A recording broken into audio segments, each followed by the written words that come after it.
autor de más de 400 artículos de investigación, con diferentes libros también, en diferentes tipos de floras especializadas.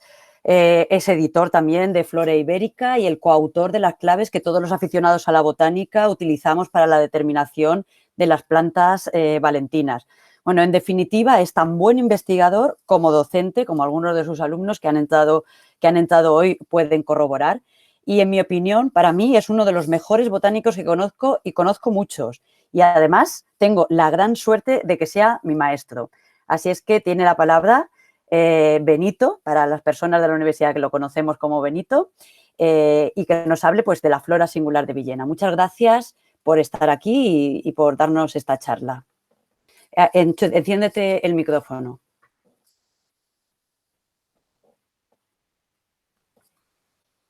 Muy bien, parece que ya va, ¿no? ¿Se me escucha bien? Sí. Muy bien, pues nada, muchas gracias, María Ángeles. Me abrumas muchísimo cuando dices todas estas cosas.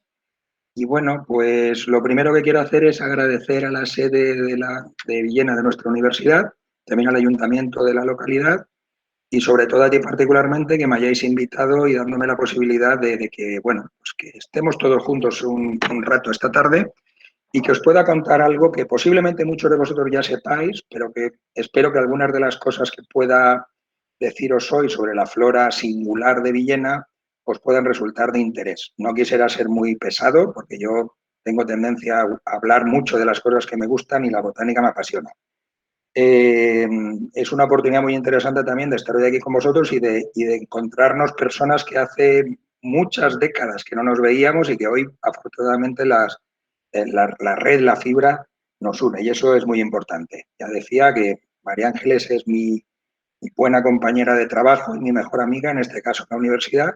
Y bueno, tenemos la suerte de compartir lo que más nos gusta, que es trabajar con las plantas y bueno, y estar al día a día, codo con codo, estudiando nuestra flora, que es lo que realmente nos da también ilusión y vida. Bien, vamos a hablar ya entrando en lo que es la charla de hoy, vamos a hablar de la flora singular de Villena. Daos cuenta que he subtitulado esta presentación como plantas vasculares y hábitat de interés.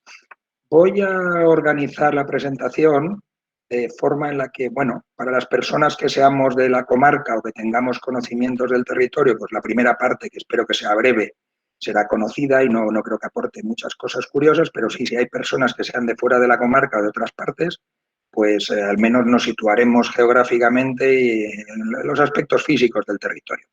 Después ya pasaré a hablar de los hábitats interesantes, de los tipos de ambientes que de alguna manera dan riqueza biológica y botánica a este territorio y la comarca en sí. Y sobre todo al final terminaremos hablando de algunos aspectos de conservación de flora, que pueden ser generales, y enfocaré sobre todo al final, sin extenderme demasiado, en algunos aspectos curiosos sobre algunas plantas peculiares de la zona, que incluso lamentablemente en muchos casos ya hemos perdido. Y quiero que con esto pues, nos sensibilicemos un poquito sobre la importancia del conocimiento y conservación de la biodiversidad vegetal, en este caso de la flora, y podríamos decir de la vegetación, de los hábitats, ¿de acuerdo? Bien, entremos en materia. Villena, el Valle de Villena, ya sabéis que está en una zona peculiar de la península ibérica, del sureste ibérico, que la hace muy interesante desde muchos puntos de vista. En particular, este territorio, como luego veremos, tiene un punto de encrucijada entre tres zonas administrativas, que es la Comunidad Valenciana, al norte con la provincia de Valencia, y luego ya tenemos Castilla-La Mancha con Albacete y la región de Murcia. Este territorio, como veis, pues ocupa esta zona limítrofe y esta zona limítrofe administrativa, además, después comentaré que no solamente es interesante desde el punto de vista geográfico, sino también desde un punto de vista biogeográfico, como luego comentaremos, que no es menos llamativo y menos a tener en cuenta. El territorio, pues, es una zona que está poblada, pues, como casi todo el Mediterráneo, desde hace muchísimo tiempo. Según la información que tenemos ahora mismo, ya en el Paleolítico, hace unos 50.000 años, había asentamientos datados en la zona del Polobar. La actividad más intensa, efectivamente, aparece poco después, sobre todo desde el Neolítico, y sobre todo es una zona que hay que recordar que ya en tiempos romanos era un enclave importantísimo, porque servía de zona de contacto, digamos, de unión entre lo que era la Tarraconensis, la provincia norte de Hispania, y la Bética, la provincia sur, vamos a decir, ¿no? Y servía como punto de enlace entre lo que era la vía augusta, digamos, de la zona litoral mediterránea, con lo que luego se llamó la vía de Aníbal, por decirlo de alguna manera. Es decir, aquí tenemos asentamientos importantes ya desde hace mucho tiempo y sobre todo en tiempo reciente, pues el territorio ha tenido un uso continuado, tanto en agricultura y ganadería intensivas importantes, tanto también por explotaciones mineras de algunos aspectos interesantes, como son pues afloramientos de yeso, afloramientos de arenas y sobre todo pues, explotación de sal. Y sobre todo ya en tiempos más recientes pues ha sido una zona en la que ha habido una industria floreciente variada. Estos aspectos relacionados con la actividad humana tienen mucho que ver con las peculiaridades de la flora y de los hábitats que vamos a estudiar, porque esta diversidad de ambientes, este uso continuado, este impacto del ser humano en el territorio ha condicionado, condiciona y seguramente condicionará en el futuro la biota que tenemos vegetal en el mismo, ¿de acuerdo? Bien. La flora y la vegetación. Recordemos una cosa que creo que es un poco de perogrullo, pero que hay que mencionar. Cuando hablamos de la flora, hablamos de la nómina de taxones, taxones en el sentido de rangos taxonómicos, hablando en plata, especies, subespecies y variedades, o si queréis por encima del rango del nivel específico, los géneros, las familias, etcétera. Es decir, normalmente nos referimos al hablar de la flora a las especies y subespecies que habitan en un territorio, es decir, la nómina, los nombres ordenados de una manera más o menos clara, igual que un listín de teléfonos, podríamos ordenar los nombres por apellidos o luego también ordenarlos como en páginas amarillas, como por dedicaciones. ¿De acuerdo? Y la vegetación es justamente esto, cómo las especies con nombres y apellidos se engarzan entre sí atendiendo sus condicionantes ecológicos para conformar unidades de vegetación. Y en definitiva lo que llamamos el paisaje vegetal. ¿De acuerdo? Los romeros conforman junto con otras plantas los romerales, pero el romero tiene su nombre y apellido y sus características ecológicas y morfológicas particulares. Pues bien, tanto la flora como la vegetación de cualquier territorio, esto es universal, esto vale para cualquier parte de la Tierra, están condicionadas por numerosísimos factores, muchos que tenéis aquí en la parte lateral, pero efectivamente podíamos sumar muchísimos más. Son factores bióticos y factores abióticos. Y lo interesante del asunto es que todos estos factores están en un cambio constante. Cambiaron en el pasado, están cambiando actualmente y cambiarán en el futuro dependiendo de aspectos naturales y de aspectos antrópicos. No pensemos que el ser humano somos algo externo al ecosistema, pero siempre tenemos tendencia a mirarlo todo a través de nuestro ombligo y considerarnos que estamos un poco fuera del asunto. Así que daos cuenta, si nosotros a las características físicas, el suelo, la litología y el relieve de un territorio, sumamos o hacemos interactuar con ellos los factores climáticos, vamos a tener una flora y una vegetación particular. Insisto, esto es universal en cualquier parte del planeta. Y sobre todo que los cambios en cualquiera de ellos condicionan a los otros dos. ¿De acuerdo? Cambios en el clima o cambios, aunque sea el microclima, aspectos muy concretos, o cambios en características del suelo o de la litología, van a hacer que la flora y la vegetación cambien a veces drásticamente.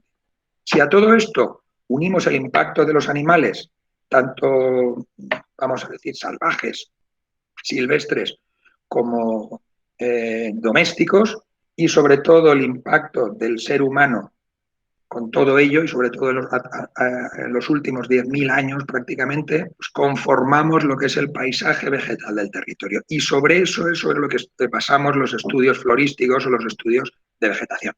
Entrando a ver muy rápidamente algunos de estos aspectos, respecto a la geología y al relieve del territorio, pues bueno, ya sabemos que nuestro territorio, el Vinalopó, Villena, queda situado en el extremo noreste, sin contar las Islas Baleares, por supuesto, de lo que sería la parte peninsular de las cordilleras béticas. ¿De acuerdo? Fijaos, esto comienza más o menos hace unos 50 millones de años, toma más auge hace unos 20 millones de años, pero todavía actualmente es un proceso activo. Recordad que tenemos terremotos en todo este territorio de una forma normal por la fricción que hay entre la placa africana y la placa ibérica o europea. Entonces, claro, todo esto genera que haya una orogenia que se sigue produciendo de una manera más o menos activa. Ello hace que nosotros en el territorio tengamos una dominancia de materiales, rocas y suelos, que son normalmente calizos, también algunas dolomías en ciertas zonas, y en particular en estos territorios afloramientos de yesos de una naturaleza más yesífera o menor.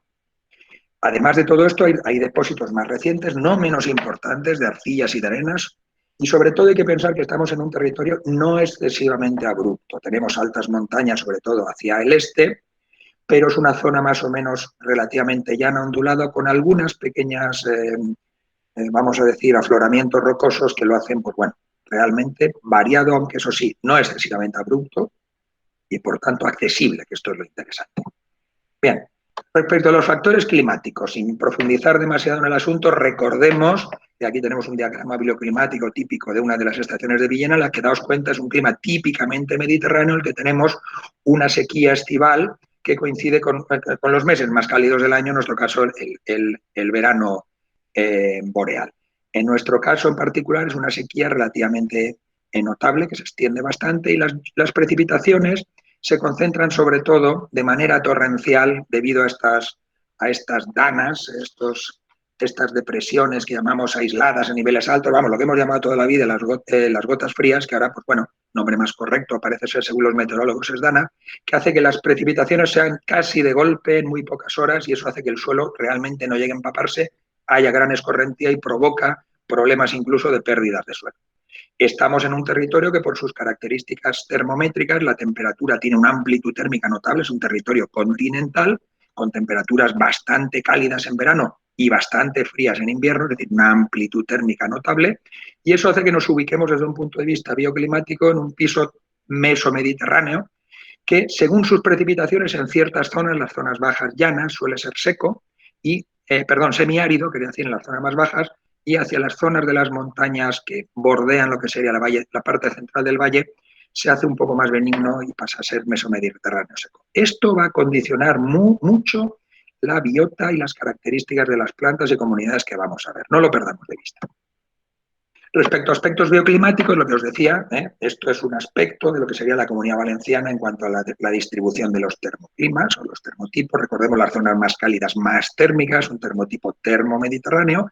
En la zona que estamos, prácticamente en el extremo noroeste de la provincia, un termotipo dominante mesomediterráneo con algunas zonas puntuales supramediterráneas en la Sierra de Salinas, aunque sea orográficamente, y sobre todo por sus precipitaciones, los ombrotipos, una lengua central semiárida muy próxima, por tanto, a la aridez del sureste ibérico y sobre todo de la zona de las comarcas del Alacantí del sur de Alicante, y la parte que bordea todo este territorio con un brotipo algo más húmedo, pero que todavía pasa a ser seco. Solo de manera puntual en ciertas zonas concretas, por orografía también, o por escorrentía en el fondo de barrancos, podemos encontrar territorios algo más húmedos, subhúmedos, y eso condiciona que aparezcan ciertas plantas muy interesantes, como ahora veremos. Biogeográficamente, si decíamos que desde un punto de vista administrativo nuestra comarca quedaba entre 3 provincias, pues desde un punto de vista biogeográfico estamos también ubicados en la zona de contacto de 3 territorios biogeográficamente distintos. Por una parte, el sector alicantino-murciano de todo el sureste ibérico, que pertenece a la provincia murciano-almeriense, la zona prácticamente dominante en toda la comarca, que es este territorio setabense, ayorano-villenense en particular, de la provincia catalano-provenzal-balear, que sería todo lo que hay al norte de nuestro territorio, y sobre todo una influencia todavía puntual, pero notable e importante, que hace referencia a la entrada manchega, desde prácticamente toda la parte noroeste del territorio, de la provincia mediterránea ibérica central. Todo esto, insisto, condiciona muchísimo el que haya una diversidad muy notable en nuestro territorio. Lo que os decía, gran diversidad de ambientes climáticos, geográficos y geológicos que albergan y dan paso a una grandísima diversidad vegetal. Es una comarca que podría ser no llamativa porque no alberga las grandes montañas o las zonas del litoral más húmedo o del litoral más seco, pero bueno, esta zona interior es sorprendentemente rica en diversidad vegetal, como veréis. Diversidad que va desde lo individual, poblaciones peculiares de determinadas especies, pasando por la diversidad taxonómica de especies y subespecies, como os decía antes, familias, géneros, y por último la diversidad de ambientes, diversidad de ecosistemas. Quiero recordar aquí las palabras de una persona a la que yo aprecio mucho, don Pedro Montserrat Recoder, uno de los mejores botánicos contemporáneos que hemos tenido y mejor ecólogo todavía en la interpretación del paisaje del Pirineo, que yo recuerdo que nos decía mucho, a mí particularmente me decía, Benito, Manuel Benito, como él me llamaba, no te olvides que donde tenemos ambientes particulares, raros, singulares, allí hay que ir a buscar las plantas raras, las plantas singulares. Y eso se aplica también a la comarca donde ahora estamos. ¿Cuáles son esos ambientes singulares? Pues fijaos, los arenales, los saladares, los yesos, las montañas calizas, equivalentes a todas las que tenemos en el entorno del sureste ibérico, y sobre todo la influencia del ser humano que os decía antes, el efecto de nitrificación y de remoción y de modificación del paisaje que el ser humano hacemos y hemos hecho y seguramente seguiremos haciendo hasta que desaparezcamos como especie en cualquier entorno en el que vivimos. Pues en todos esos territorios, o particularmente por la existencia de toda esa variación de ambientes, podemos llegar a tener del orden de 500, 600 taxons en nuestro territorio. Es una diversidad notable para una comarca con una superficie relativamente pequeña como es la comarca de Villena, donde estamos ahora mismo. ¿De acuerdo? Vamos a ir viendo poco a poco algunos de estos. No voy a bombardearos con demasiados nombres, solo voy a destacar aquellos que resultan interesantes desde un punto de vista, vamos a decir, pues biogeográfico, ecológico o por la rareza de las determinadas especies. Vamos a entrar primero a ver, por orden tal y como lo he puesto antes, los arenales. Pensad una cosa muy interesante, los arenales interiores son verdaderamente raros en lo que sería el sureste ibérico y sobre todo en toda la parte que podríamos decir administrativa de la comunidad autónoma de la Comunidad Valenciana. Pero aquí, particularmente en el territorio donde estamos, en las montañas del norte de Alicante, sobre todo en el cuadrante noreste de la provincia, son relativamente notables y además potentes, importantes. No son afloramientos pequeños, sino, como estáis viendo aquí en estos del Alto de la Cruz, son verdaderamente notables y muy, muy llamativos. Se une en ellos la presencia de la arena, que es un material muy poroso que retiene poca agua en superficie, la va acumulando hacia el interior. Es un material que se calienta mucho con el efecto del sol y, por tanto, es muy estresante para las plantas y las comunidades que ellas viven, ¿de acuerdo? Dominan las pequeñas partículas de 0,01 hasta, o menos todavía, hasta 2 milímetros, que son prácticamente lo que llamamos las arenas. Y lo interesante de estos arenales es que no tienen un origen marino, vamos a decirlo así, también origen, es decir, se debe, su origen, digamos, está en unos depósitos eólicos de vientos que soplaron de una forma importante y que fueron depositando normalmente en las faldas de las montañas de todo este territorio, penetrando un poquito en el extremo sur de la provincia de Albacete y también llegando a penetrar también en la zona de la Sierra del Molino, en Murcia, unos arenales que son todos ellos del mismo tipo, al tener un origen eólico prácticamente el tamaño del grano es muy homogéneo y eso hace que sean suelos muy peculiares y que seleccionan mucho a la flora que en ellos vive. Son pobres en nutrientes, pero llegan a retener un poco de agua en profundidad y eso, pues como digo, condiciona el que no demasiadas plantas sean capaces de vivir en ellos. Pero eso sí, son lugares que debido a esas peculiaridades climáticas y edáficas han seleccionado una flora verdaderamente interesantísima que había pasado muy desapercibida hasta los últimos 25 o 30 años. ¿De acuerdo? Aquí tenemos un poco, a partir de un trabajo que yo recomiendo, el trabajo de Irene Aragoneses, que hizo un estudio muy interesante, además perfectamente actual y de mucha calidad científica, sobre los arenales de la comarca, que además está accesible en la red, y que, bueno, aquí están mapeadas cuáles son estos principales afloramientos, un poco también por su potencia, y las plantas que aquí encontramos pues son verdaderamente muy llamativas. Cabe mencionar, en primer lugar, esta jarilla, esta estepa, muy llamativa, con sus flores amarillas, que recuerda a las especies del género Fumana, pero verdaderamente pertenece al género Elianthemum. Es uno de los pocos, o Elianthemum, como habría que decir si utilizamos la pronunciación griega. Estas jarillas, estas estepillas, pues normalmente tienen las flores blancas o un tanto rosadas. Hay muy pocas especies por aquí que tengan las flores amarillas y menos de este grupo, del grupo del Elianthemum pilosum, Elianthemum myrtum, y esta en particular es una planta que ocupa un área muy concreta, pues prácticamente desde los arenales de Biar hacia el oeste hasta penetrar en la zona del sur de Albacete, en las casas de Valentín, y luego hay unas poblaciones también interesantes, como decía, en la Sierra del Molino de Murcia, pero quizás las más llamativas, las más notables, las tengamos justamente en toda esta zona de la Sierra del Fraile y de los arenales de Villena. Es una planta, como digo, endémica exclusiva de territorios mesomediterráneos y además semiáridos. Unos territorios, porque el género Helianthemum suele crecer o bien en zonas litorales cálidas o bien en altas montañas, pero esta está en zonas intermedias, lo cual lo hace verdaderamente, además, un endemismo sabulícola estricto, lo cual, como digo, lo hace una planta más que notable. Se encuentra relativamente amenazada, como vulnerable, y por lo cual merece medidas de conservación, como no. Otra planta también interesante que suele vivir en compañía del Helianthemum garrulum, que tiene un área de distribución bastante más amplia porque llega prácticamente desde el sur de la provincia de Alicante, desde Torrevieja, hasta penetrar aquí en la provincia de Murcia, también un poquito. Es la Linaria de Pauperata, su especie Egelmayeri, que se describió esta concretamente de aquí, del territorio concreto del Vinalopó. Es una planta muy fácil de reconocer porque crece siempre en arenas, tiene este aspecto glauco. Como veis, las flores son de un color amarillento con unas estrías rojizas o a veces toman una coloración que tiende hacia el color rojo dominante. Pero bueno, fácil de reconocer también por sus semillas aladas, que hace que el viento las disperse de una manera muy efectiva. Allá donde vayáis, si veis en el norte de Alicante un arenal, buscad y mirad esta planta solo para observarla y fotografiarla, no hay que recogerla, porque ahí la vais a encontrar. Insisto, es también un endemismo exclusivo del sureste ibérico, de las provincias de Alicante sobre todo, donde tiene mejores poblaciones, extendiéndose un poquito las provincias de Murcia y penetrando ligeramente hacia Onteniente, en Valencia.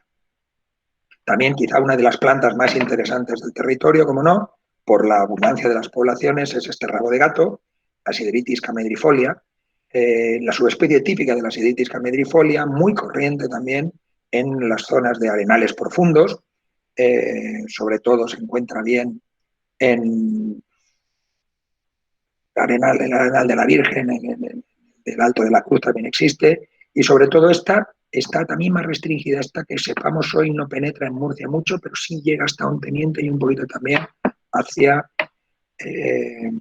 la provincia de Albacete. Una planta que además es llamativa porque tiene un vicariante, una planta muy parecida, que crece exclusivamente en la Serra Gelada, entre Altea y Benidorm, ya sabéis, en unos arenales colgados también de origen cuaternario que hay en la Serra Gelada, la parte que mira al mar, y allí, dado el aislamiento que presenta respecto a este núcleo principal que tenemos en el interior, el noroeste de Alicante y sur de Valencia, allí ha desarrollado una forma especial que describimos en su momento con el nombre de Sideritis camedrifolia subespecie litoralis, parecida pero bien diferente, sobre todo atendiendo a la pilosidad de los tallos y a las características de las flores y de las brácteas. Por tanto, dos taxones muy parecidos, dos taxones endémicos del sureste ibérico que hay que tener en cuenta por el interés que presentan. Algo parecido ocurre con estos anteojeras, estos anteojos, las especies del género Viscutela. Es un género verdaderamente difícil, complicado, ya os digo, una cosa tremendamente compleja para los taxónomos. Las especies del género Viscutela, esta en particular la describimos de los arenales interiores de Alicante, a partir de material de aquí de Villena y sobre todo también de material del sur, de la zona de San Miguel de Salinas y en unos arenales también allí de origen litoral, pero que tienen unas características similares, y es una planta que resulta muy corriente, en concreto en el Arenal de la Cruz. No es exclusivamente sabulícola, puede crecer en ciertas zonas con margas, pero siempre que tengan un componente en arena en el suelo notable. Pero bueno, cuando el suelo es arenoso, encontramos muy bien desarrolladas y muy abundantes las poblaciones. Como las especies del género, pues presenta esas características flores amarillentas con los frutos en doble escudo que no aportan demasiada diferenciación, pero sí la diferenciación está en las características de las hojas, con una pilosidad verdaderamente hirsuta y muy larga en la parte del peciolo, y estos rebordes totalmente plegados y muy recortados que la hacen relativamente diferente a sus congéneres más próximos. Una planta leñosa, una planta que puede alcanzar un porte verdaderamente notable. Y como digo, es un endemismo también, en este caso exclusivo, de la provincia de Alicante, penetrando muy poquito también en los arenales del sur de la provincia de Valencia. En los arenales encontramos otras plantas que, pese a no ser endémicas, resultan muy llamativas, porque a veces ocurre que es aquí, en estos arenales interiores, el sitio donde tenemos las únicas localidades conocidas, ya sea en el sureste ibérico o en toda la flora de la Comunidad Valenciana. Una de ellas, por ejemplo, es esta Moncloa palestina, daos cuenta, el nombre ya lo dice muy claro, es una planta de origen oriental que se distribuye por las zonas litorales del Mediterráneo sur, penetra un poquito también hacia Italia y luego tiene una serie de localidades en el sur de la península ibérica y concretamente en toda la parte central del Vinalopó, del término de Villena, encuentra unas poblaciones muy, muy notables, muy llamativas. Además, están todavía en auge y potentes, fáciles de encontrar. También en estos arenales podemos encontrar otra planta como Seseli tortuosum, que es una planta que se encontró, se citó por primera vez para esta comarca hace unos años y que, bueno, que junto con, por ejemplo, Kenorrhinum serpilifolium, planta también que se dio a conocer como novedad en estos arenales, es fácil encontrarla en este caso en la zona de las fuentes, en la zona del campo o incluso en el arenal de la Virgen. Son plantas verdaderamente raras que habrá que seguir buscando para encontrar más poblaciones, pero bueno, en el territorio en el que estamos y en la provincia de Alicante son verdaderamente escasas, tanto una como la otra. Lo mismo ocurre con esta otra umbelífera que parece una zanahoria silvestre, parece una especie del género Daucus, pero no es así, pertenece al género Ammi. Es fácil de reconocer sobre todo por las hojas basales que tienen el aspecto de hojas de fresno, como veis aquí, o como hojas de terebinto de alguna forma. También en el caso de Ammi se presenta en arenales interiores y en este caso las poblaciones son verdaderamente raras y escasas. Habrá que seguir prospectando para encontrar nuevas localidades donde poder, como os decía, detectar más poblaciones que hagan que la conservación y el mantenimiento de esta especie en el territorio pues resulte a largo plazo. Más plantas notables. Silene-otites. Silene-otites es una especie de colleja, digamos así, ¿no? Pertenece al género Silene, no es comestible como las collejas silvestres, digamos, pero bueno, es una planta llamativa porque produce flores masculinas y femeninas en individuos separados, o al menos son a veces unisexuales las flores, y eso la hace muy curiosa dentro del género. También, como en los casos anteriores, se ha localizado exclusivamente en muy pocos arenales en la provincia de Alicante, particularmente en los arenales interiores de aquí del Valle de Villena, y siempre aparecen, en este caso, cerca de las poblaciones de las biscutelas y de los liantemos que hemos comentado. No menos interesante resulta esta compuesta, que parece una pequeña centaurea, unos pincelitos, como se les llama normalmente de manera coloquial, pertenece al género Yurinea. Es un género que tiene muy pocas especies, son media docena de especies. Aquí en la Comunidad Valenciana tenemos 2 o 3. Y en particular esta Yurinea pinnata tiene una peculiaridad y es que las poblaciones de Villena son las únicas que conocemos en la provincia de Alicante.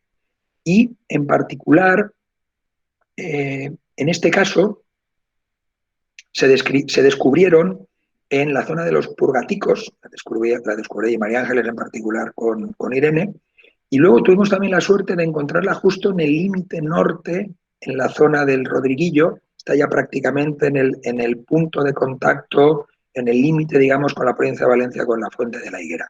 Curiosamente, para lo que resulta llamativo de estas poblaciones alicantinas es que las hemos encontrado habitualmente en suelos arenosos o a veces en suelos margosos, pero con una componente de arena muy notable. Y esto no suele ser habitual, porque esto es una planta que se reputa, digámoslo así, como una planta típicamente piscícola, de suelos de yesos. Pero bueno, aquí en nuestro territorio en concreto siempre aparece en zonas donde el suelo lo calificaríamos al menos de arenoso o perfectamente como arenas sueltas, arenas poco compactadas. Es llamativo, es una planta también que se presenta ampliamente distribuida, como en el caso de Silene-otites, en gran parte de la mitad este de la península ibérica, pues prácticamente desde el Valle del Ebro hasta la depresión de Baza y Granada, y luego también tiene algunas poblaciones en el Magreb, en el norte de África. Por tanto, es un endemismo del sureste mediterráneo ibero-magrebí, que es así como lo calificamos. No por ello menos importante que las demás. En este caso,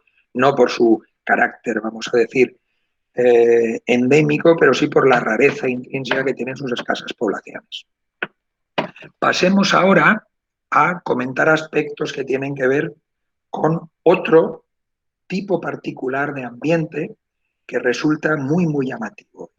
Es quizá algo de lo que más, digamos que el gran público identifica con la zona del interior del Valle del Vinalopó, con lo que sería Villena, son la zona de los saladares, porque aquí pues, bueno, ha habido y sigue habiendo una explotación salinera importante pues, que ha dado mucha riqueza a la comarca a lo largo del último siglo. Pues en los saladares viven eso que llamamos las plantas y las comunidades halófilas. Aquellas plantas, ya no vamos a decir tanto que tienen predilección por ambientes salinos, sino que son plantas que son muy competitivas y toleran muy bien, porque presentan una serie de peculiaridades anatómicas y fisiológicas, toleran muy bien, como digo, unos suelos que son absolutamente estresantes y tóxicos para las plantas, como son los suelos muy ricos sobre todo en cloruros, ya vamos a verlo enseguida. En la zona del interior de Villena, los saladares se forman, como veis aquí, pues porque el agua, la escorrentía, arrastra las sales de los cerros yesosos, de los cabecicos o de los cabezos, en este caso, que rodean estas cubetas o depresiones salinas, y a lo largo de los milenios se han ido acumulando en el fondo de estos valles, de estas cubetas, pues unos depósitos de sales que son ricos sobre todo, bueno, en ciertos sulfatos, sobre todo en sodio y en algunos cloruros en parte, que hace que junto con la oscilación freática, los encharcamientos periódicos que tiene después de las épocas de lluvia, pues la concentración de sal, la intoxicación que esto supone en las plantas, el encharcamiento del suelo y, de alguna manera, el ahogamiento, digámoslo así, que supone en las raíces de muchas de estas plantas, hace que sean ambientes, como digo, absolutamente selectivos para una flora y una vegetación muy, muy peculiar.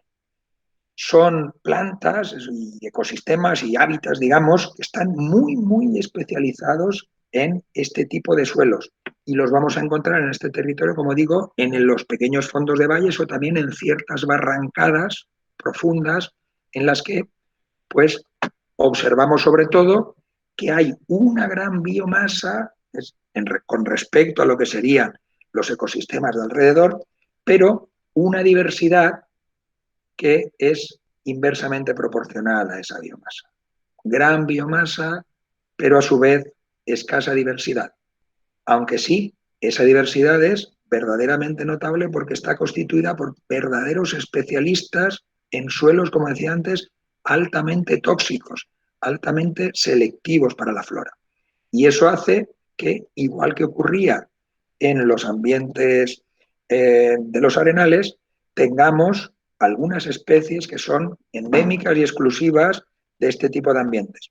No tanto de la comarca o de la flora alicantina, pero sí compartidos con territorios ibéricos parecidos o próximos, que hace que, bueno, pues que ciertas influencias biogeográficas, sobre todo manchegas, como os comentaba anteriormente, o meridionales, murciano-almerienses, se ven reflejadas en este territorio particular del Vinalopó, que, como decía antes, es una zona de tránsito entre al menos 3 grandes territorios biogeográficos. Insisto, esto en los saladares se puede estudiar con muchísima facilidad. En los saladares normalmente, aquí tenemos, por ejemplo, los ambientes que se ven, podemos tener desde plantas más o menos arborescentes, pequeños arbolitos como los tarajes o los taráis, podemos encontrar pequeños arbustos, más o menos crasicaules, y podemos encontrar también plantas anuales que no son menos interesantes y que, por, digamos, su particular biología, pueden resultar a veces difíciles de encontrar porque no todos los años florecen o no todos los años brotan con un tamaño suficiente para poderlas observar. Y hay que ser muy constantes en las visitas o tener la suerte de que uno de esos años que los botánicos llamamos un año bueno nos permita encontrar poblaciones que posiblemente los anteriores 10, 15 o 20 años ni siquiera habían germinado sus semillas. Esto muchas veces es una cosa de verdadera casualidad de poder encontrarlas. Entre las plantas halófilas, entre eso que llamamos los halófitos, las plantas halófilas, encontramos como tres grandes estrategias. Las voy a mencionar, aunque ahora las vamos a ver con algunos ejemplos. Por un lado tenemos lo que llamamos los euhalófitos, que son aquellas plantas que acumulan agua para rebajar el contenido en sal en el interior, la perresión osmótica. Tenemos los crinohalófitos, que son aquellas plantas que absorben agua con sal, pero inmediatamente expulsan la sal mediante unas glándulas concretas, unas glándulas de expulsión de sal, se llaman las glándulas de Licopoli, por si a alguien interesa ese nombre peculiar. Y por último tenemos otra tercera estrategia, que es lo que llamamos los locohalófitos, que son aquellas plantas que acumulan la sal no dentro de sus tejidos empapados en agua, sino en en un indumento, en unas glándulas o en una pilosidad particular externa que sirve como reservorio de sal para que no resulte tóxica a la planta en sí misma. ¿De acuerdo? Pues bien, fijaos, son ambientes que cuando están en flor, sobre todo al principio del verano y durante el verano hasta el final del otoño a veces, resultan verdaderamente llamativos. Esta planta que la conocemos todo, el Limonium cesium, sabéis que se ha comercializado incluso vendiendo sus inflorescencias como planta ornamental, porque verdaderamente es algo llamativísimo. Pues los saladares, por su propia naturaleza, por esa aparición, como digamos, esa situación, localización en el fondo de cubetas, normalmente aislados unos de otros, a veces por unas distancias kilométricas, hace que funcionen como verdaderas islas biológicas y entonces, justamente por esto, porque se producen efectos de cosanguinidad incluso, se ha producido incluso también porque ciertas plantas tienen una biología reproductiva peculiar en la que domina una forma de reproducción asexual que denominamos apomixis, hace que en muchos territorios ocurra el hecho biológico de que cada población de cada saladar en determinados géneros, en particular el género Limonium al que pertenece este Limonium cesium, cada saladar prácticamente tiene su propia especie de Limonium. Esto no funciona así al 100%, pero es una norma que en un porcentaje altísimo se cumple. Ocurre algo parecido en los saladares del sureste ibérico y también tenemos especies en los saladares de Villena en las que encontramos especies endémicas ibéricas que tienen una representación notable en estos saladares, en los saleros, digamos, del interior del término. Encontramos, por ejemplo, una planta verdaderamente peculiar que se describió curiosamente de Santa Pola, que es el Limonium tiniense. Crece en suelos salinos, pero con más o menos arenosos también, cerca de las cubetas o en el fondo de cubetas arenosas muy salinas, donde además se forma una costra de sal visible sobre todo en verano. El Limonium tiniense, como digo, es una planta que se creyó durante muchos años extinta. Se volvió a encontrar en el sur de Alicante, se encontró justamente aquí a partir de los trabajos que desarrolló María Ángeles Alonso durante su tesis de licenciatura y después durante su tesis doctoral en los saladares ibéricos, del sureste ibérico, y luego se ha encontrado también alguna población en Valencia y alguna población en Murcia y sobre todo en Albacete, lo cual es una buena noticia porque una planta que creíamos extinta realmente era más abundante de lo que creíamos simplemente porque no se habían estudiado bien estas especies. Un género verdaderamente complicado, como muchos de los botánicos que lo trabajan saben. Bien, en este territorio también encontramos una planta curiosa, Sonchus crassifolius. Este Sonchus crassifolius es una novedad, digamos, que todavía no se ha publicado y que está en vías de publicación, como digo, que encontró el que fue doctorando mío, Lluís Serra, hace poco tiempo, este verano, he encontrado unas poblaciones de Sonchus crassifolius aquí en la zona cerca del Cabezo de Jordán, en lo que son las casas de Jordán, en aquellas cubetas que hay allí, pues ha encontrado Sonchus crassifolius. Esto es una planta manchega que vive sobre todo en el centro de la península ibérica, las zonas manchegas, y que penetra un poquito hacia Andalucía Oriental, que había sido citada por Abelardo Rigual, el botánico contemporáneo más importante que hemos tenido en nuestra provincia, histórico él. Él había citado la planta aquí en un par de lugares de los saleros de Villena, pero cuando comprobamos ese material en su herbario, vimos que no correspondía realmente lo que se consideró Sonchus crassifolius y verdaderamente había que atribuir esas citas antiguas a otra planta distinta que son Soncus maritimos, en unas formas muy peculiares que daban un poco a engaño. Pero ahora sí que podemos decir que se ha encontrado una pequeña población de unas pocas decenas de ejemplares en esta zona de Villena y por tanto es una planta que ratificamos y que añadimos al catálogo de plantas endémicas ibéricas que están también en nuestra flora ya definitivamente. Soncus crassifolios, como digo, es corriente en las zonas manchegas desde Toledo hasta Albacete y penetra también un poquito hacia la zona de Granada y particularmente el sur de Jaén.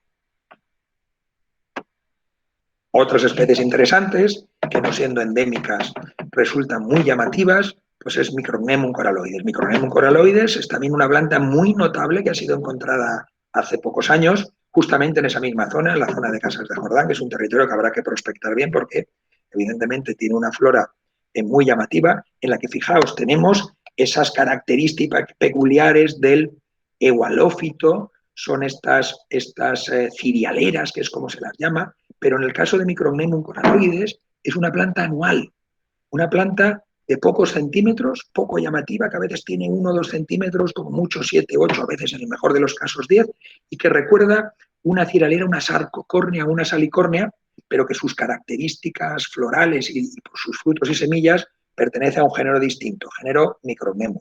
Esta planta es muy llamativa biogeográficamente porque tiene una disyunción tremendísima. Es una planta típica de las zonas irano-turanianas de Turquía hasta Irak y tiene una subespecie peculiar y la subespecie típica se descubrió de las zonas centrales de la península ibérica, en particular del valle de la depresión del Ebro y luego se ha ido encontrando hasta el sur de la península. Pero bueno, la tenemos en nuestra flora y eso es una noticia importantísima que conviene mencionar.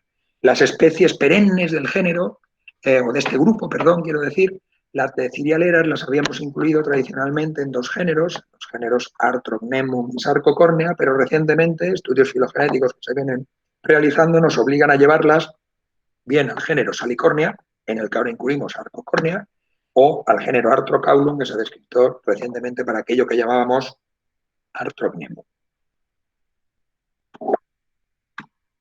Bien, otras especies interesantes, Gypsophila tomentosa. Con Gypsophila tomentosa pasa algo parecido con Microcnemum. Es una planta típicamente, vamos a decir, del sureste asiático que ha penetrado, posiblemente debido también a efecto antrópico, en los saladares de toda la cuenca mediterránea. Lo encontramos en el Valle del Ebro, lo encontramos en Andalucía, lo encontramos en La Mancha y lo encontramos también particularmente en la zona del Rajal o en los prados de Galeno aquí en el Valle del Vinalopó.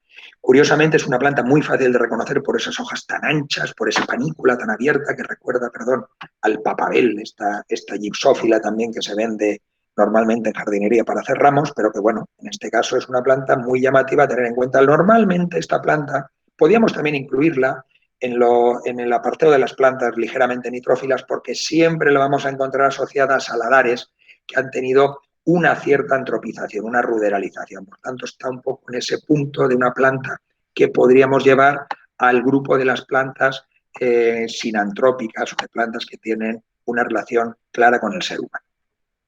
Vamos a pasar ya a los yesares para ir terminando esta segunda parte de la exposición. Y bueno, las comunidades gipsícolas son aquellas que crecen en lugares donde domina el sulfato cálcico, es decir, el yeso, los cristales de yeso. Los cristales pueden ser más o menos visibles, a veces muy llamativos, pero suelen formar muy a menudo costras superficiales porque para que haya comunidades gipsícolas y plantas gipsícolas, tiene que, además de haber sulfatos y yeso en el suelo, no tiene que llover lo suficiente como para que el yeso sea lavado en profundidad, sino que la poca lluvia que haya haga que en las épocas de evaporación el yeso aflore y forme unas costras superficiales que hace que cuando caminamos por estos suelos yesosos parece que el suelo cruje, va crujiendo y es una sensación bastante peculiar. Son suelos pobres, les faltan macronutrientes importantes les faltan o son escasos, no quiero decir que no existan, por supuesto, macronutrientes importantes como el nitrógeno y el fósforo, retienen agua porque tienen partículas finas, pero es un agua poco accesible a las plantas por la alta concentración que tiene, lógicamente, de sulfatos el suelo. Normalmente forman estas mogotes, estos pequeños cabezos que, particularmente en Villena, pues tienen un reconocimiento popular con esos nombres, los cabezos o los cabecicos, cada uno de ellos con un nombre propio y particular. Esta imagen es preciosa, es una imagen pues, del aprovechamiento tradicional que se ha hecho del yeso para obtener cal, evidentemente. Por eso los hornos de yeso, los hornos de cales. Ay, perdón. Este es el aspecto que presentan estos yesares en flor. No son muy densos, no es muy densa la vegetación, hay biomasa importante, pero tiene unas calvas importantes justamente donde se coloca esa costra a base de líquenes de los géneros Diplosquistes, Escobarina y alguno más. Y sobre todo, podemos, Toninia, que también entra aquí, y tenemos también junto con ellos unos musgos también que forman pequeños céspedes que permanecen secos gran parte del año, a veces como manchas oscuras, de los géneros Tricostrum y sobre todo Alaurina. Son muy típicos en estas zonas de yeseras. Una diversidad importante en todas las yeseras ibéricas y del norte del Magreb. La distribución, como veis, en la península ibérica pues está centrada sobre todo en la mitad este y en el sur, en lo que sería el valle del Guadalquivir, fundamentalmente en las Béticas, y sobre todo son más importantes cuanto mayor y más seca, mayor es la sequedad ambiental, en el valle del Ebro, como no, en las zonas centrales del oeste y suroeste de la Mancha, en el sureste ibérico, como no, y sobre todo, como digo, en las depresiones de Baza y alrededores del Guadalquivir, ¿de acuerdo? Zonas importantes, como os decía, para este tipo de flora que es muy peculiar. Seguimos teniendo suelos estresantes, suelos que seleccionan a la flora que en ellos vive. Y eso ha hecho que a lo largo del tiempo ciertas estirpes, ciertos linajes se hayan convertido en especies propiamente endémicas, muchas de ellas bien conocidas, porque son casi endemismos exclusivamente alicantinos, con muy pocas poblaciones en Valencia y Albacete o en Murcia, como son el Tegurón libanitis, o esta Gypsophila strucium, que tiene un área de distribución bastante más amplia, desde prácticamente el norte de Castellón hasta Andalucía. Son las especies prácticamente directoras de los tomillares gipsícolas. Y junto con ellas encontramos a veces plantas muy llamativas, esta Ferula loscosi. Fijaos, Loscos fue un botánico aragonés de Castellserás, en la provincia de Teruel, que descubrió esta planta en su pueblo, en el Bajo Aragón, en la zona más seca y más cálida en el contexto de Aragón, pero también es un territorio muy continental, más o menos parecido un poco a como suele ser el clima de Villena. Pues aquella planta, esta férula, esta umbelífera que se encontró en Castellserás, se ha ido descubriendo más territorios, sobre todo en La Mancha hasta un poco Andalucía, y tenemos muy buenas poblaciones, concretamente en la zona del Polobar, o en los Cabecicos, o en la zona del Cabezo del Gato, toda esta zona de la parte norte del territorio. ¿De acuerdo? Es una planta, además, que se han tomado acciones de conservación con ella y que, bueno, que tiene una distribución debido al viento, porque daos cuenta, cuando se seca el tallo, esto se llama un estepicursor, porque cuando el tallo se seca, se queda rígido, el viento lo rompe y girando como si fuera una rueda, una bola, una bocha, que decimos en nuestro territorio, pues va a lo largo de los kilómetros en los que va corriendo por las estepas, movida por el viento, va liberando los frutos. Es una forma de dispersarse en estos ambientes fríos, sobre todo secos en verano. Tenemos otras especies notables como esta pequeña plantita que tiene unos pocos centímetros, el Ctenorhinum rupestre, una planta muy notable que hasta hace pocos años había pasado desapercibida. Se encuentra en la península ibérica y también en el Magreb y forma unos pequeños pastizales anuales típicos de las yeseras que tienen una consideración importante como ecosistemas a conservar. Luego lo veremos, perdón. Una planta también muy notable, la Aquileas antolinoides. La Aquileas antolinoides fue descrita por Lagasca, un botánico del siglo XVIII, finales del XVIII, principios del XIX, que fue discípulo de Cabanilles en el Jardín Botánico de Madrid y que describió esta planta, que denominó Aquileas antolinoides porque parece un abrótano, una especie del género Santolina, pero verdaderamente es un endemismo. Se consideró durante mucho tiempo, quiero decir, un endemismo estricto del sureste ibérico, desde las provincias de Albacete, Alicante. Ahora se ha descubierto recientemente en el sur de Valencia, por la zona de la laguna de San Benito, en Ayora, y luego también penetra hasta el sur, a Granada y Baza. pero existen poblaciones de esta misma especie en el norte de África. Lo que hace es que sea, como algunas de las que hemos visto antes, la yurinea, un típico elemento ibero-magrebí. Si os dais cuenta, hay un paralelismo siempre muy claro entre este tipo de ambientes. Ambientes de yesos, ambientes de saladares, ambientes de arenas, tienen disyunciones o endemismos compartidos entre el sur de la península ibérica árido y el, digamos, norte, pero noreste magrebí, que es también árido, no como el noroeste, que es mucho más húmedo, parecido al suroeste ibérico, ¿de acuerdo? Y finalmente Lepidum subulatum, también una planta que nos indica sobre todo la influencia manchega en estos saladares. Podríamos poner junto a este Lepidum subulatum, que es una planta bastante rara aquí en el valle, se conoce de los Cabezos, de la zona de Delicias, de la zona también de los Aleros, y junto con ella en algunas zonas vive un elemento muy interesante también que tiene la misma disyunción ibero-magrebí, que es la Franquenia timifolia, típica también de ambientes de saladar, pero en la zona más seca, yesosa de estos bordes de las cubetas de los saladares. Lo podríamos decir, estas zonas de Cabezos, ¿de acuerdo? Muy interesantes todas ellas. Pasando ya para ir terminando con el repaso de los ambientes interesantes, las montañas calizas, aquí es donde más podríamos comentar, porque es un territorio dominante en lo que es nuestra zona, el ámbito ibero-levantino, son suelos carbonatados que por evaporación, sobre todo en verano, forman unas costras subsuperficiales en los primeros 15 o 20 centímetros, son el tap, eso que cuando antes se labraba con arado había que romper esas piedras blancas que luego servían para hacer normalmente los márgenes de piedra. Eso va muy asociado y son suelos que son ricos en nutrientes, macronutrientes y sobre todo que retienen bien el agua, porque son suelos que se dice de una textura franca, tienen materiales finos y materiales gruesos de una manera más o menos equilibrada. En estas zonas también tenemos aquí afloramientos rocosos que hace que haya una flora especial en estos roquedos, particular, a veces con especies endémicas interesantes y sobre todo también a veces acúmulos de arcilla por descarbonatación de la roca cuando la precipitación es suficientemente abundante. Son abundantes, como digo, y dominantes en el territorio y simplemente vamos a recordar algunas de las plantas más notables. Pongo en primer lugar las dos más recientes que se han encontrado, las más llamativas, son dos orquídeas que se ha publicado esto hace 8 o 10 días, dos novedades, digámoslo así, para esta zona del noroeste alicantino, bien conocidas en otras zonas del norte, sobre todo norte y noreste, incluso sur de la provincia, pero bueno, notables porque son novedades para el término, para Villena, y bueno, son mencionables.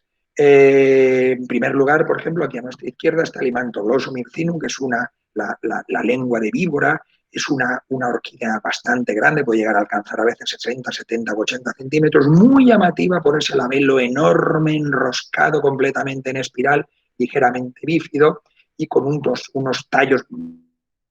Pertenece, como digo, al género Himantoglossum, bien distribuido por toda la cuenca mediterránea y abundante en todo el sur y norte de la península. Estos son llamativas, digamos, por la espectacularidad de las plantas, ¿no? Porque resultan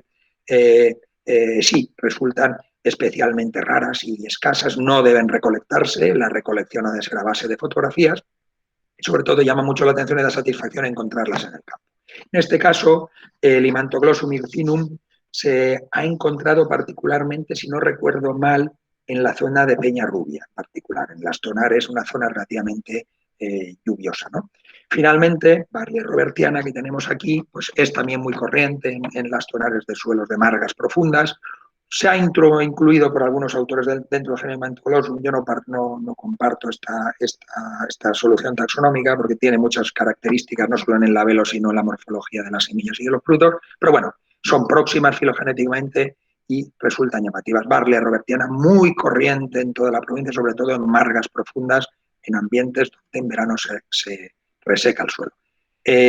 Aquí en Villena se ha encontrado en particular en la zona de la Sierra de Salinas. También en la parte de los matorrales calcícolas del noreste, del extremo norte del territorio, Antilis lagascana, se ha encontrado en la Sierra de la Lácera, como una localidad ya limítrofe con Albacete. Genista pumila y Sideritis tragoriganum, su especie muronensis, son también dos plantas junto con Antilis lagascana que nos marcan esa influencia manchega que yo os comentaba anteriormente, muy interesantes porque dan esa relación biogeográfica del el clima continental del Valle del Vinalopó o ya del territorio de Villena con lo que sería la entrada propiamente en la Mancha, en la Sierra del Mugrón y de ahí hacia el interior, hacia Almansa. Estas 3 plantas que encontramos, por ejemplo, en la zona de las Albarizas, Pumila, Genista pumila, que también se ha llamado Genista mugronensis, también fijaos el mugrón, Almansa, toda esta zona, y la Sederitis tragorica, un subespecie mugronensis, este rabo de gato, son muy características de este territorio, insisto, nos marcan esa relación. ¿Cómo no? La última adquisición más reciente que encontró nuestro amigo Paco Gisbert, y que gracias a que él nos mostró pudimos darla a conocer a la comunidad científica, Calicotoma vilosa. Esto es una planta verdaderamente llamativísima, porque aunque está muy distribuida en toda la cuenca del Mediterráneo, en la península ibérica solo se conocía del cuadrante suroeste en particular. Las poblaciones más cercanas están por las zonas en Andalucía Oriental a más de 300 kilómetros. Y aquí se han encontrado unos pocos ejemplares que indican, bueno, una introducción en su momento, ejemplares antiguos, ejemplares gruesos de años. Se encuentran en particular en la antigua vía del tren que comunicaba, según parece, Villena con Valencia y con no sé si creo que nos dijo hacia la antigua vía de Teruel, me parece, y de ahí a Cataluña.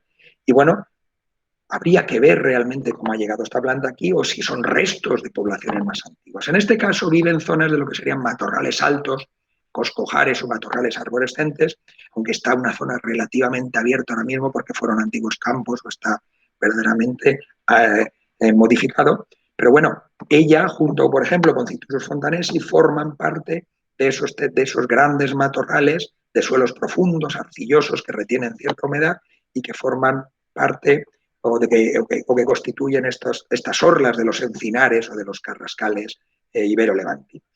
Este Cronanthus biflorus también se encontró particularmente en esta zona de la zona de la Lácera también, en particular. El Cytisus fontanesi es más abundante en la parte central de todo el término y luego se distribuye también hacia las comarcas del noroeste alicantino. Realmente una planta no tan rara y tan destacable como Calicotoma vilosa, pero bueno, tiene un porte parecido y hace un papel en el paisaje verdaderamente notable, aportando materia orgánica a estos suelos.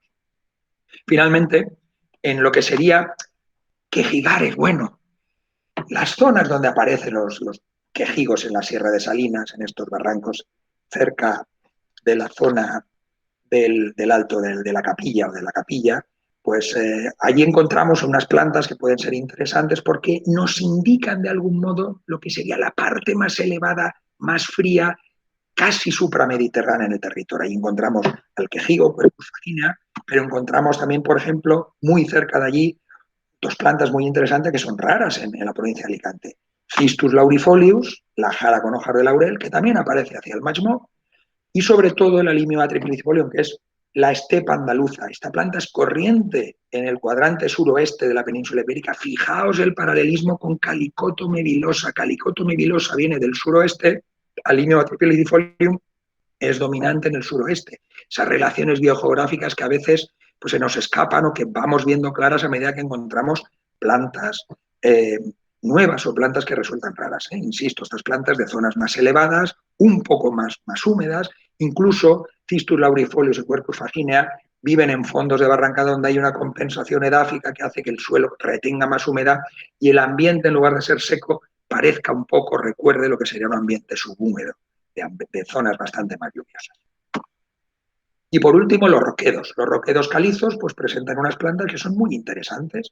Fijaos, Hipericomericoides, el pinillo de oro, el corazón de roca, muy corriente en la Sierra de la Villa, por ejemplo, en todos los roquedos prácticamente ibero-levantinos de todo el sur de la península. Pero luego tenemos también Teucrium timifolium, que es un endemismo exclusivo de la península ibérica, que es muy corriente también en las montañas calizas del noroeste de Alicante, las sierras interiores. Hacia la parte costera la sustituye la subespecie ribasi del Teucrium buxifolium, que se le parece pero que es distinta, y hacia Murcia la sustituye esta que tenemos aquí abajo, la subespecie fraternum, que se ha llamado también Teucrium tercie, de la Sierra de la Tercia, en Murcia. Es más, en la flora ibérica se arrastra un error que conviene siempre destacar, y es que se ha citado en Alicante el Teucrium tercie, por confusión con Teucrium timifolium. No es así. Todo lo que hemos encontrado hasta hoy en las sierras alicantinas y en las sierras de Villena en particular corresponde a Teucrium timifolium en su subespecie típica. Teucrium fraternum o Teucrium timifolium subespecie fraternum solamente se ciñe a la zona de la base de la Sierra de Espuña y la Sierra de la Tercia en Murcia. Hay que descartarla hoy por hoy. En el futuro podría llegar a aparecer, pero resulta bastante extraño por las diferencias geográficas, edáficas, los tipos de rocas de aquella zona no tienen mucho que ver con las nuestras y sobre todo bioclimáticas. Por último, Campanula mollis, muy interesante, fue también localizada en el Alto de la Zafra, en la Sierra de la Solana, por Lluís Serra hace unos años, y bueno, esta indica también una relación bética. Recordad que el sistema bético, tenemos plantas de origen del sureste ibérico bético también, como el Citisus, como el Cronanthus y en este caso la Campanula mollis, una planta también muy llamativa, muy rara y muy a tener en cuenta. Bien, en los ambientes nitrificados tenemos lógicamente las plantas sinantrópicas, que necesitan materia orgánica ligada a minerales, sales del nitrógeno, a veces incluso amoníaco, y que va normalmente relacionada con la acción del ser humano en lugares muy antropizados de los bordes de camino, los cereales, las escombreras y las propias zonas urbanas en los solares, donde pues, el efecto del ser humano pues, es continuo y notable. Es aquí donde encontramos posiblemente la nómina de especies más llamativa, aunque la mayor parte de ellas no son muy significativas desde un punto de vista biológico, porque son especies que están en gran parte del mundo. Algunas de ellas han acompañado al ser humano en todas las partes habitadas, pero es una diversidad importante que aporta número de especies a los catálogos florísticos. Aquí, por ejemplo, os voy a mencionar solamente uno de los casos más curiosos, los dos últimos casos más curiosos de plantas nitrófilas, una de ellas introducida, como es esta Coptilon repens o Raponticum repens, como últimamente merece ser llamada, parece una centaurea, pero claro, los aquenios son muy distintos, tienen los pelos libres y caen sueltos y eso las diferencia con esas brácteas membranosas muy llamativas, papiráceas, las separa muy bien del resto. Esta planta, fijaos, se distribuye de manera natural por las zonas del centro de Asia y de ahí ha pasado a la península ibérica, dos introducciones recientes, y a medio mundo. Posiblemente América teníamos que poner la línea del estrecho de Bering, pero claro, como no puedo llegar, lo pongo por aquí, aunque lógicamente esta línea fue desde el estrecho de Bering al norte de Norteamérica. El resto ha sido por introducciones recientes, seguramente derivadas del cultivo o de cultivos de cereales, porque suele ser una planta que va asociada a campos de cereales. Aquí en particular la encontramos en la Colonia y en algunos otros puntos de las comarcas del norte de Alicante y últimamente hasta cerca del mar en Alicante. Una planta que posiblemente esté en expansión. También se ha encontrado en Gerona y últimamente, de muy poquitos años, en Murcia. Digo, planta, por tanto, en expansión. Por último, plantas nitrófilas autóctonas. Otra planta principalmente andaluza, que es la Centaurea benedicta, Unicus benedictus. Lo encontró también Irene y María Ángeles, la encontraron. Esta en particular, creo que se llama en la zona de La Pipa, aquí también en Villena. Y bueno, es una planta muy llamativa porque parece como una cerraja, pero con esas espinas en el involucro completamente rojizas y muy llamativas. Es decir, una planta inconfundible que no se puede pasar desapercibido cuando no la ve. Bien, para terminar en estos 3 o 4 últimos minutos que voy a dedicar a esto, es para no pasarme demasiado del tiempo que me habéis ofrecido, pues bueno, vamos a hablar de 4 pinceladas de la conservación de la flora y de los hábitats, ¿de acuerdo? Sabemos que la conservación puede hacerse de manera, digamos, externa al lugar donde viven las plantas, fuera de los hábitats naturales, y para ello se requieren estudios de todo tipo, desde taxonómicos para ver la identidad de las plantas, sobre su biología reproductiva, la variabilidad genética que tienen, estudios de filogenias, y ello se hace cultivándola en condiciones controladas en invernaderos, ya sean jardines botánicos, en invernaderos específicos de los bancos de semillas y sobre todo a veces cultivándolas in vitro para tener unas estrategias que nos permitan, si es necesario, propagarlas en cantidad para poderlas introducir en los hábitats naturales si ello fuera necesario. Ahí las colecciones biológicas son importantes porque hemos podido sacar en muchas ocasiones material genético o material biológico, semillas que han servido para recuperar algunas de estas especies. Una segunda estrategia importante en estas estrategias de acciones integradas de conservación están en la conservación de los hábitats, la conservación in situ. Y esto se hace pues, mediante figuras de protección legal en espacios naturales protegidos. Las microreservas son una de ellas que han sido muy efectivas y en estos lugares A partir de lo que conocemos de la conservación ex situ, podemos hacer reintroducciones, refuerzos poblacionales, translocaciones, quitar plantas de lugares donde se van a hacer cambios de uso en el suelo irreversibles para salvar esas poblaciones y esa información genética que tienen o tareas de control y mejora del medio. En particular, en el caso de las microreservas, si habéis paseado por el término de Villena, habréis visto que aparecen unos carteles como estos que tenemos aquí. Microreserva en castellano se escribe con doble R. Pensad que esto está escrito en valenciano, curiosamente, no es una errata. Microreserva en castellano se escribe con doble R, microreserva en valenciano con una única R. ¿De acuerdo? Pues en esta microreserva, fijaos que no se puede hacer cualquier cosa. No se pueden coger plantas, no se puede contaminar, antropizar el terreno y uno, eso sí, puede ir por las zonas que estén indicadas para ello.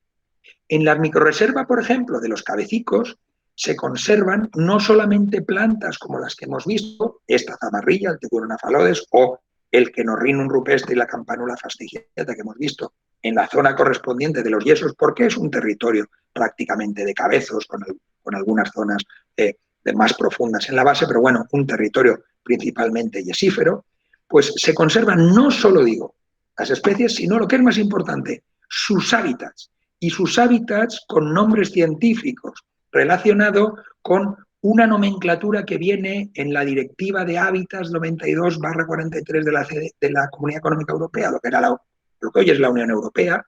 Fijaos, en aquellos años, en los años 90, todavía no se conocía la Unión como tal, la Comunidad Económica Europea, y se estableció una directiva de conservación de especies y de hábitats. Y fijaos, los hábitats que se conservan en los cabecicos son estepas salinas mediterráneas con muchas de esas plantas que hemos mencionado anteriormente. Fijaos que esos nombres los he citado antes, Tiburon libanitis, Limonium cesium, Limonium supinum, vegetación gipsícola ibérica, esa que tenemos compartida con La Mancha y que tenemos compartida con Andalucía, el Tiburon libanitis, he puesto aquí el nombre de la gipsófila, tenía que haber puesto, y finalmente las zonas subestépicas de comunidades anuales, donde tenemos, como no, el Campánulo fastigiate Kenorrhinum rupestre. Y tenemos una serie de vegetación, una serie de comunidades que garantizan no solo la conservación de las especies, los individuos que podíamos cultivar en una maceta, sino el hábitat natural de esa especie para, si es necesario, introducirlo y que las personas tengamos libros abiertos de la naturaleza para conocer cómo funcionan las plantas en sus hábitats. Además de esos hábitats priorizados, hay otros hábitats interesantes como estas comunidades de Artemisia, que son comunidades que nos recuerdan mucho las zonas esteparias del Medio Oriente, del centro de la península ibérica y del norte del Magreb árido. Especies del género Artemisia, que son las bojas o que son las ontinas, que se utilizan como plantas medicinales, o también las especies de Santolina, esta abrota noembra o estas manzanilla amarga, que también se le llama, que sabéis que en infusión sirve para muchas, sobre todo aspectos que tienen que ver con la desinflamación de los órganos internos, y sobre todo con esto garantizamos de alguna manera la conservación. Pero fijaos, a veces, por mucho que hagamos, ocurren cosas lamentables como son las extinciones de poblaciones locales. En Villena conocemos hasta 3 especies que se han extinguido localmente. No significa que no vayamos a encontrar nuevas poblaciones. Esperemos encontrarlas, pero al menos las que conocíamos han desaparecido y eso es una malísima noticia para todos, porque perdemos biodiversidad. Phleum arenarium, una planta de arenales que se encontró cuando María Ángeles hacía sus trabajos iniciales de la tesis de licenciatura, solamente conocemos esta planta por los pliegos de herbario que tenemos conservados en la Universidad de Alicante. No confundamos esto con las especies del género Rostraria, no. Es una planta que crece solo en arenales y pertenece al género Phleum, con unas características en las espiguillas muy peculiares, las glumas soldadas en la base y muy pestañosas lateralmente. Carum fetidum, por ejemplo, una planta que Rigual ya citó particularmente en el Salero de Requena, ha desaparecido, ya no está. Se ha transformado mucho el territorio, se ha desecado, ya no está. Es una planta en regresión. En Andalucía también los colegas andaluces la consideran en regresión. Peligro, tarjeta amarilla, podemos perder una especie. Es corriente en el Magreb, pero si aquí pasa esto, igual en el Magreb pasa y la especie acaba desapareciendo. Y por último, Lepidum cardamines. Lepidum cardamines se descubrió también en los prados de Galeno, también Antonio de la Torre, María Ángeles Alonso y María Vicedo lo descubrieron particularmente en los prados de Galeno, en una zona que se ha transformado también para cultivos y donde lamentablemente ha desaparecido. ¿Encontraremos más? Ojalá. Si no, pensemos que la conservación de especies es algo que debe ser prioritario para mantener la biodiversidad y que la puedan disfrutar las generaciones venideras igual que la estamos disfrutando nosotros ahora. Y con esto espero no haberos aburrido demasiado y doy por concluida mi presentación y ya si queréis comentar alguna cosa, pues estoy a vuestra disposición.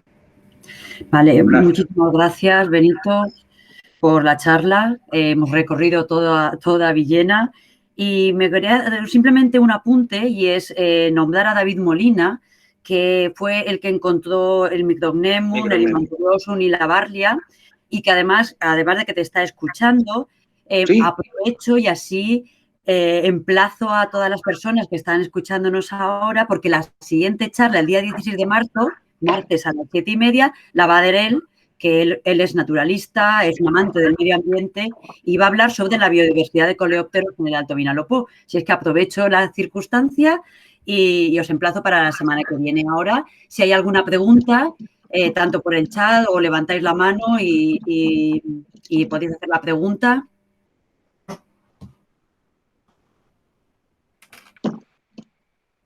No tengáis ninguna vergüenza, ¿eh? Pepi Jiménez en el chat dice que muchas gracias y que ha sido muy interesante.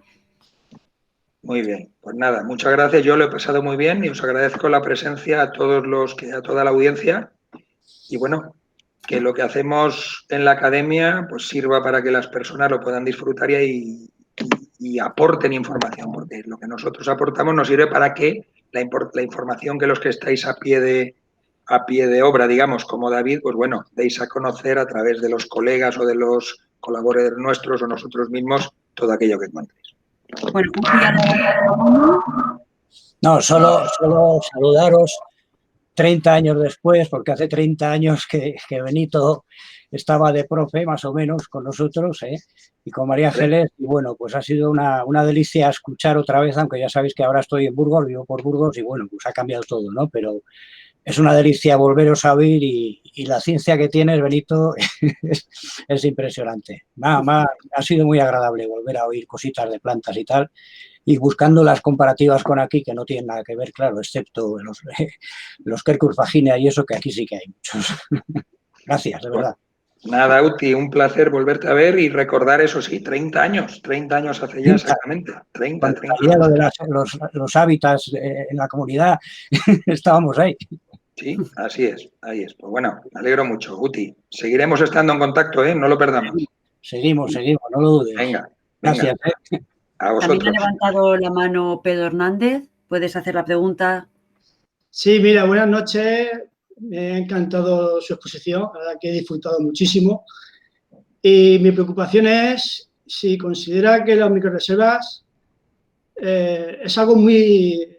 para la protección de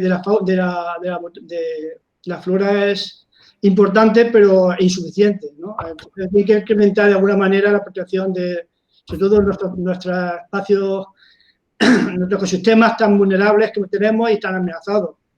Entonces, ¿usted qué propondría o desde su departamento instaría a la administración a generar espacios de conservación? ¿Cómo se puede hacer?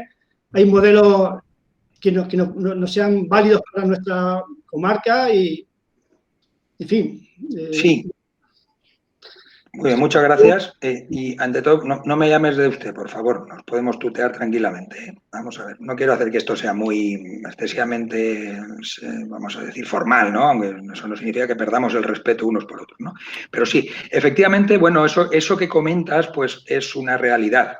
Las microrreservas hay que pensar que en el momento que aparecieron y por lo que aparecieron fue un revulsivo importantísimo para lo que es la conservación de flora. Estamos hablando de flora. Las microrreservas se definen como microrreservas de flora y son, pues ya lo sabéis, unas superficies pequeñas, por definición pequeñas, no superan en ninguno de los casos, o al menos no superan habitualmente casi nunca, 20 hectáreas. Y cuando digo 20 hectáreas es como extremo. Lo normal es que estén entre 1 y 2 hectáreas. En ciertas ocasiones menos y en algunas ocasiones no demasiadas, un poco más. ¿Cuál es digamos, la filosofía de las microrreservas? La filosofía de las microrreservas era establecer una red de puntos o de pequeños territorios que supusieran la conservación de biodiversidad peculiar. Y cuando digo biodiversidad peculiar, no solamente me refiero a plantas endémicas, raras o amenazadas. Prioritariamente, alguna de esos 3 niveles. Pero sí en ocasiones también poblaciones de plantas que no siendo ni endémicas ni raras o amenazadas tenían una importancia biológica o una importancia botánica muy notable. ¿Por una razón? Pues porque muchas de ellas constituían lo que nosotros llamamos, en taxonomía, ya no solamente botánica, sino en taxonomía biológica, las localidades clásicas de las especies. Es decir, cuando se describe una especie, se menciona lo que se llama el ejemplar tipo. Bueno, en zoología trabajan con series, tipo, es un sistema un poco distinto. Nosotros en botánica trabajamos con el tipo, y el tipo es un pliego de herbario en el que hay un ejemplar o un fragmento de un ejemplar, o si son plantas pequeñitas, muchos de estos ejemplares. Y siempre ese ejemplar tipo se debe referir a una localidad concreta, en una fecha concreta, en un ambiente concreto, recogida por unas personas concretas. Entonces, el lugar de donde se describe una planta es lo que llamamos la localidad clásica. Y muchas de las microrreservas que en la primera fase se establecieron tenían como objetivo conservar lo que llamamos el germoplasma original, el germoplasma genuino de las especies. ¿De acuerdo?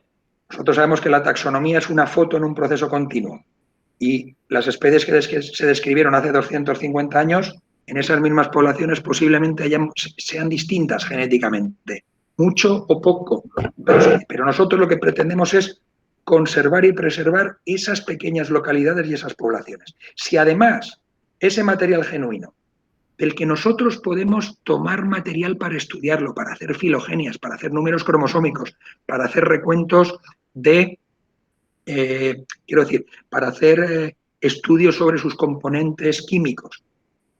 Si esas plantas, además de ser material genético genuino, tienen algún tipo de amenaza, o son muy raras, o tienen algún tipo de factor de interés que pueda ser destacable, añádase. Pero además las microrreservas, y esto viene un poco relacionado con la pregunta que tú hacías, tienen que estar o bien en terreno público, y eso es un hándicap ya muy importante, porque sabéis que nuestro terreno en la mayor parte de las provincias o de media España está en manos privadas, o bien aquellas zonas que estuvieran en manos privadas había que contactar con los propietarios y ofrecerles la posibilidad de que esas personas cedieran, digamos, el usufructo de ese territorio a la ciencia, a la administración. Y esto fue una obra de ingeniería legal impresionante cuando se hizo. Estamos hablando de hace también 25 años. Se han cumplido, el año pasado se cumplieron los 25 años de la establecimiento de las microrreservas, en la que yo tuve la suerte de participar en todas las fases iniciales. Y vamos, fue un trabajo verdaderamente novedoso porque era totalmente, íbamos pues, un poco abriendo camino. No sabíamos si lo que hacíamos era legal o no era legal y ahí estaban los servicios jurídicos de la Generalitat para decirnos si lo era o no. De hecho, fijaos, si un particular quiere establecer una microrreserva en su territorio, en una propiedad suya, en la escritura se hace una anotación al respecto en la que cede el usufructo de ese territorio a la Consellería durante 50 años. Claro, daos cuenta que eso es una cosa que un propietario, tiene que estar muy, muy convencido de que quiere conservar un territorio, porque si no, está hipotecando su propiedad para los siguientes 50 años. Y eso, claro, eso tenía un problema importante. Entonces, hubo que hacer una especie de ingeniería también legal, que era, oiga, si ese territorio que es suyo, usted se lo cambio por este otro territorio que es público, usted me lo cede. Claro, nosotros jugamos con ventaja a un territorio público que es menos interesante desde un punto de vista biológico. ¿De acuerdo? Entonces hacían esa especie de trueques en los que conseguíamos meter en territorio público zonas que eran interesantísimas. ¿Y por qué muchas microreservas? Porque muchos pequeños pedacitos hacen un pedazo grande y conseguíamos preservar muchas poblaciones con características morfológicas, genéticas o de conservación importantes, que además, ya viene lo mejor, establecían una especie de tela de araña que conectaba con las grandes zonas de conservación, los parques nacionales o los parques naturales de mayor calado. Y entonces, fijaos también, de cara a la especulación urbanística, cuando en un territorio, en una sierra, hay una o dos microreservas, esa zona deja de tener importancia o interés para los promotores. Con lo cual, las pequeñas microreservas parece que no, pero en muchas ocasiones han parado procesos ya que podían estar en proyecto de transformación urbanística de grandes territorios. Sí que es cierto también un poco por lo que preguntas, que en ciertas zonas, Alicante puede ser una de ellas, las microreservas al final se quedan como si dijéramos grandes macetas que están envueltas pues, por urbanizaciones, por carreteras. Bueno, eso es un poco tributo, es un poco el precio que tenemos que pagar para conseguir un poco el otro interés global. Que las microreservas ya establecidas nos puedan servir para establecer zonas de conservación mayor, sin duda. Ahora, eso ya digo, es muy difícil cuando el territorio está muy fragmentado. De hecho, fijaos, cuando surgió lo de los LIC, lugares de interés comunitario, ya pensábamos que el establecimiento de LICs sería un revulsivo importante de cara a la conservación. Pero claro, los lugares de interés comunitario son lugares de interés comunitario. No obliga a nada esa normativa. ¿De acuerdo? Eso sí, son lugares de especial interés para que las administraciones establezcan tareas de conservación y pongan a funcionar su maquinaria. Y eso ya depende, lógicamente, de las comunidades, de las comunidades autónomas, me refiero. ¿Qué hacemos en la administración, los equipos de investigación como nosotros, que trabajamos en Flora? Pues asesorar al máximo e intentar convencer al equipo de biólogos de la Consellería. Que os digo una cosa, no hace falta convencerlos porque ellos son botánicos, ¿de acuerdo? Emilio Laguna y yo somos compañeros de promoción y tenemos muy claro digamos, el fin, a dónde queremos llegar y cómo llegar hasta allí. Lo que pasa es que muchas veces el proceso es muy lento porque cuesta mucho mover todo el enquilosamiento de la maquinaria, vamos a decir, legal y administrativa que impide muchas veces cosas que nosotros vemos hechas, ¿no? Pero que efectivamente, como bien dices, habría que intentar utilizar estas microreservas para ampliar y conservar cuanto mayor territorio de interés mejor, sin duda. Pero chocaremos enseguida con decenas de intereses de lo más variopinto. Ahí es donde los ayuntamientos tienen mucho que decir. Y ahí lo dejo. Bueno, pues ya podemos llegar al final. Juan Martínez Pina también te da las gracias por la charla y bueno, yo creo que ya podemos dejarlo aquí. Ya son casi las 9 de la noche y ya, como he comentado anteriormente, emplazar a todas las personas que han venido también a escucharte el martes que viene a las 7:30 con David Molina y la diversidad de coleópteros. Muchísimas gracias por estar aquí, a todos y a todas.